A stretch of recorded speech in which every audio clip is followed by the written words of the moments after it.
좋은 아침입니다. 오늘은 3월 31일 화요일입니다. 즐겁고 감사한 하루 되시기 바랍니다. 어제 말씀에서 대제사장 안나스는 새벽 재판을 통해서 사위가 인도하는 그 산헤드린 공의회에 제출할 죄목을 만들려고 노력했습니다. 하지만 그는 죄목을 제대로 준비하지 못한 채 새벽 3시경 회의를 열었는데 바로 이어서 산헤드린 공의회로 예수님을 넘겨버렸습니다. 그리고 이제 산헤드린 공의회에서도요, 역시 예수님에게 씌울 제목을 찾지 못한 채 이제 로마가 임명한 총독인 빌라도에게로 넘겨졌습니다. 아마 시간적으로 이때가 6시경 아닌가 하는 이렇게 추측이 됩니다. 유대 지도자들은 위험 인물로 알려진 예수님을 잡기 위해서 빌라도가 군인들까지 보내주었기 때문에 예수님 잡을 때 군인들이 왔었죠. 이제 빌라도에게 예수님을 잡아 넘겨주기만 하면 신문도 하지 않고 처형할 것이다 라고 추측을 했었던 것 같습니다. 하지만 예수님이 로마에 반역하여 왕이 되려고 한다는 어떤 증거를 제시할 수 없었기 때문에 결국에는 유대인들은 그런 증거도 없이 빌라도에게 예수님을 넘겨버렸죠. 이제 함께 빌라도가 진행하는 재판의 과정을 살펴보십시다. 요한복음 18장 28절입니다. 사람들이 가야바의 집에서 공관으로 예수를 끌고 갔다. 자, 가야바의 집에서 공관으로 넘어갔다. 이 말은 공관은 그 이방인인 빌라도가 거하는 곳이죠. 그러니까 이방인의 집인 거예요. 가야바는 대제사장이고요. 그러니까 유대인의 집에서 이방인의 집으로 넘어갔다 그 얘기입니다. 때는 이른 아침이었다. 그들은 몸을 더럽게 하지 않고 유월절 음식을 먹고자 하여 공관 안에는 들어가지 않았다. 빌라도가 그들에게 나와서 이 사람을 무슨 일로 고소하는 거요? 하고 물었다. 요한의 기록에 이제 독특한 내용들이 좀 많이 있는데요. 지금 유대인들은요, 죄가 없는 인물을 죽게 만들겠다고 모의를 하고 있습니다. 그러니까 어떤 수단이라도 강구해야 되는데도 불구하고 그들은 유월절 음식을 먹기 위해서 이방인의 집에 들어가지 않으려는 태도를 보입니다. 조금 전에 제가 드렸던 것처럼 대제사장의 집에서 이방인의 집인 빌라도의 집으로 공관으로 넘어가는 과정에 그들이 따라가지 않고 밖에 있었던 거예요. 공간 밖에. 근데 유대인들이 가지는 아주 독특한 문화죠. 누군가를 죽이겠다면 그 정도는 모른 척하고 넘겨야 될 것 같은데요. 그들은 그 모든 의식을 다 지키겠다고 하고 있습니다. 그래서 빌라도는 유대인들의 이런 문화를 알고 있었기 때문에 직접 유대인들이 모인 곳으로 나왔어요. 빌라도가 총독이 그 안에서 밖으로 나와서 그들에게 예수를 왜 고소하느냐라고 질문을 해줍니다. 이것은 정말 질문해 준다라고 볼 수가 있는 거죠. 30절입니다. 그들이 빌라도에게 이 사람이 악한 일을 하는 사람이 아니라면 우리가 총독님께 넘기지 않았을 것입니다 하고 대답을 하였다. 빌라도가 그를 데리고 가서 당신들의 법대로 재판하시오 하고 말하니 유대 사람들이 우리는 사람을 죽일 권한이 없습니다 하고 대답하였다. 이렇게 하여 예수께서 자기가 어떠한 죽음으로 죽을 것인가를 암수하여 주신 말씀이 이루어졌다.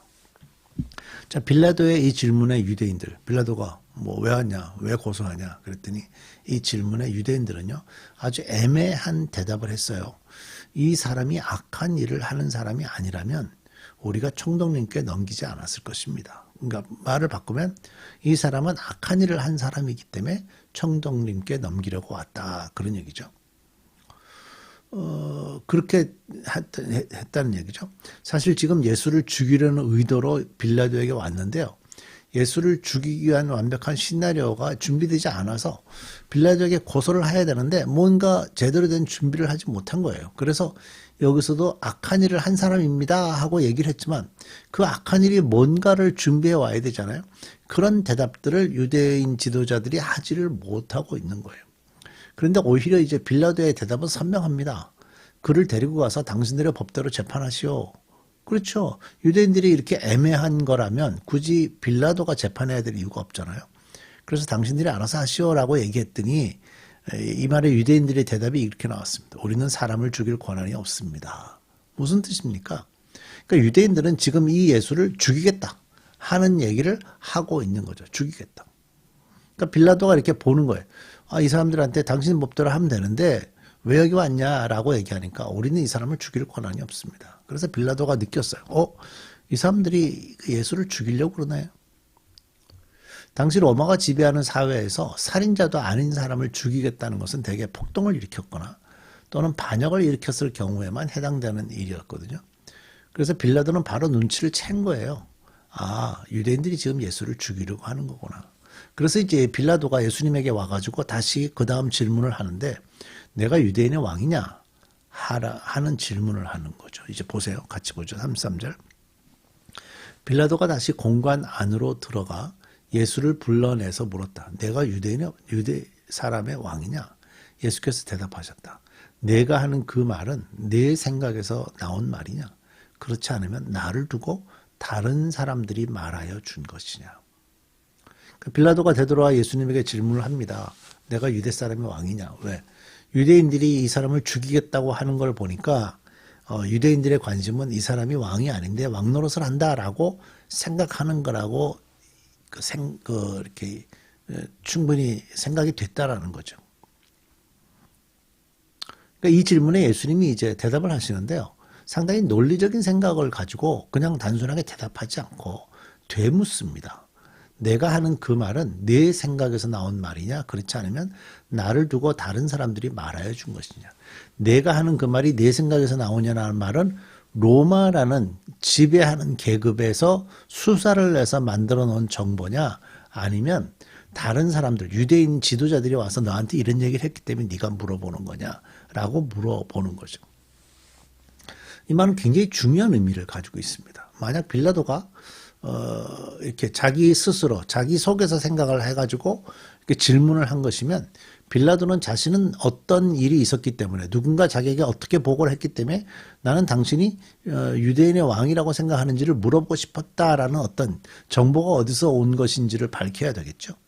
그 반면에 유대인들에게서 단순히 들은 거라면 유대인들이 정식으로 절차를 밟아서 서류를 만들어서 올렸어야 돼요. 근데 사실 어젯밤에, 그러니까 그날 밤이죠. 안나스와의 재판, 가야바가 했던 재판, 이런 것들을 보면, 죽일 만한 어떤 증거들을 준비하지 못했어요. 그런 상태에서 빌라도에 넘어갔기 때문에 결과적으로 유대인에게서 들었다라고 볼 수가 없는 거죠. 그래서 예수님은 논리를 가지고 지금 묻게 됐던 거죠. 35절. 빌라도가 말하였다. 내가 유대인이란 말이냐? 내 동족과 대제사장들이 너를 내게 넘겼다. 너는 무슨 일을 저질렀느냐? 예수께서 대답하셨다. 내 나라는 이 세상에 속한 것이 아니다. 내 나라가 세상에 속한 것이라면 내 부하들이 싸워서 나를 유대 사람들의 손에 넘어가지 않게 했을 것이다. 그러나 내 나라는 이 세상에 속한 것이 아니다. 예수님이 지금 내 나라라는 표현을 쓰니까 왕이라는 걸 인정하고 계시는 거죠. 그러니까 빌라도도 이 표현에서 아, 네가 왕이구나. 그래서 37절에 빌라도가 예수께 그러면 네가 왕이냐? 하고 물으니 예수께서 대답하셨다. 내가 말한 대로 나는 왕이다.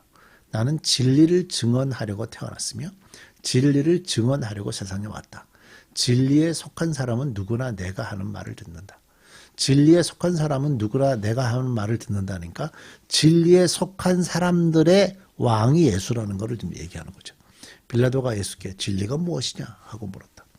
빌라도의 이 질문이요. 내가 유대인의 왕이냐에 대해서 예수님은 기본적으로 인정을 했습니다. 곧 영적인 왕권에 대한 자기 주장에 대해서 고소를 한 것에 대해서 예수님은 인정하셨어요. 그러나 무력으로 통치하는 세속성을 띤 그런 왕권을 주장하신 것이 아니라는 거 우리가 이해가 되죠.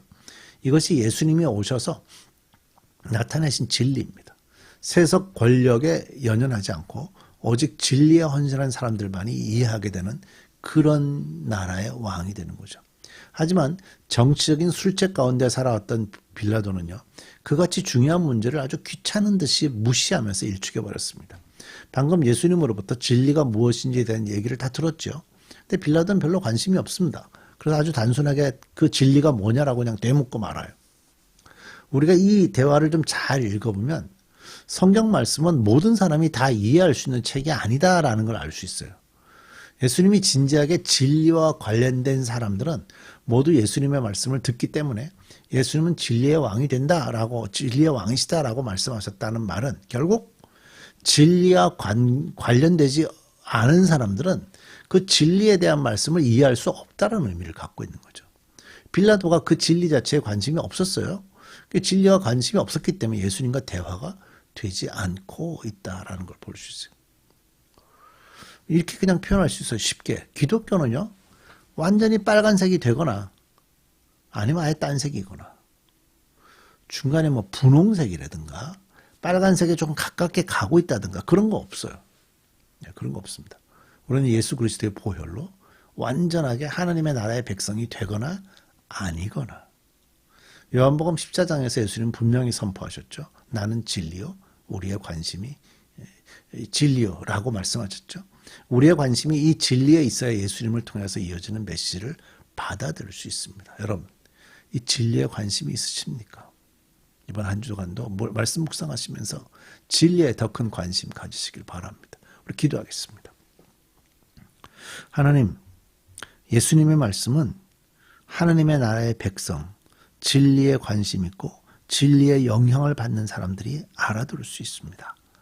우리가 이 한 주간 예수님의 십자가의 길로 가시는 고난 주간에 예수님의 진리의 말씀에 더 큰 관심을 가지고 진리에 순종하는 백성으로 하루하루 살게 해 주옵소서. 예수님의 이름으로 기도드립니다. 아멘.